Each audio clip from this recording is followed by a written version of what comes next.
பொங்கல் விழாவின் தத்துவங்கள்.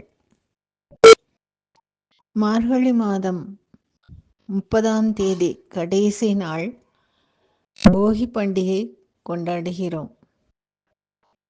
ஏற்கனவே திருப்பாவையிலே ஒரு பாசுரத்தில் ஆண்டாள் சொல்லியது போல, போய பிழையும் புகுதருவான் நின்றனவும் தீயினில் தூசாகும் செப்பேலூர் எம்பாவாய் என்று நாம் செய்த தவறுகள், இனி செய்ய இருக்கும் தவறுகள் எல்லாம் ஸ்ரீமன் நாராயணனுடைய திருநாமத்தை சொல்ல தீயிலே போட்ட தூசு போல இருந்த இடம் தெரியாமல் அழிந்துபட்டு போகும் என்பதை நினைவு கூறுவதற்காக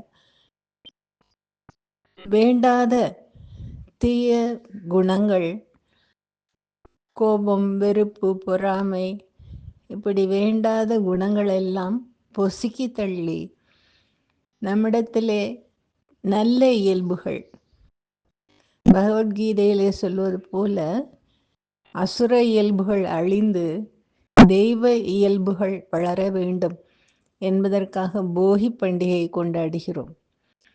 தை மாதம் 1 தேதி பொங்கல் கொண்டாடுகிறோம். அது ஆதவனுக்கு நாம் செய்யும் ஆராதனையாக, வழிபாடாக அமைகிறது. உத்தராயண புண்ணிய காலம் ஆரம்பிக்கின்ற நாள் தை 1 நாள். அன்று நாம் சூரியனுடைய போக்கு தட்சிணாயனத்தில் இருந்து உத்தராயணம் வருகின்றது. வரப்போகின்ற புண்ணிய காலத்திலே எல்லோரும் எல்லாமும் பெற்று இன்புற்று வாழ வேண்டும் என்பதற்காக பொங்கல் வைத்து வழிபடுகின்றோம். அதற்கு அடுத்த நாள் பொங்கல் செய்வதற்கு அறுவடை செய்த திருவிழாவாக கொண்டாடப்படுகின்றது.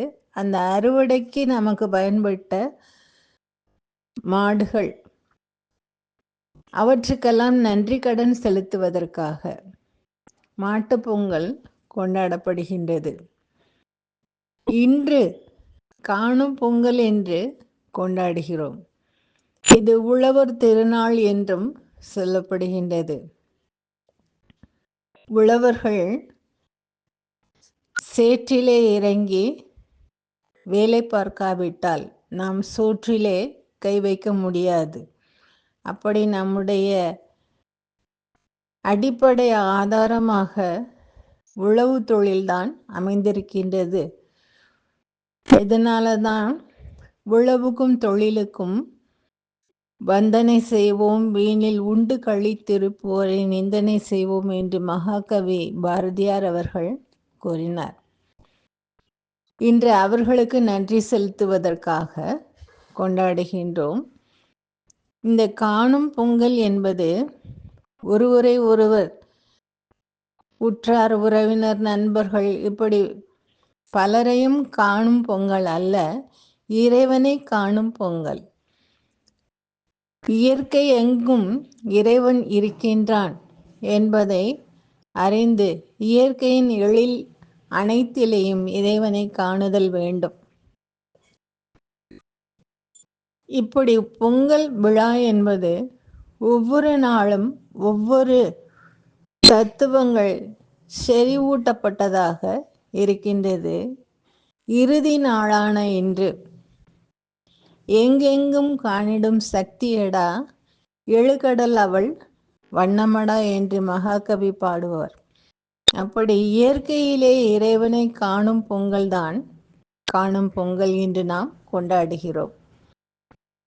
நாளை இயல்பாக ஞாயிற்றுக்கிழமை விடுமுறை என்பதால் அதுவும் சேர்ந்து பொங்கல் விடுமுறையோடு 5 நாட்களாக அமைந்து விட்டது.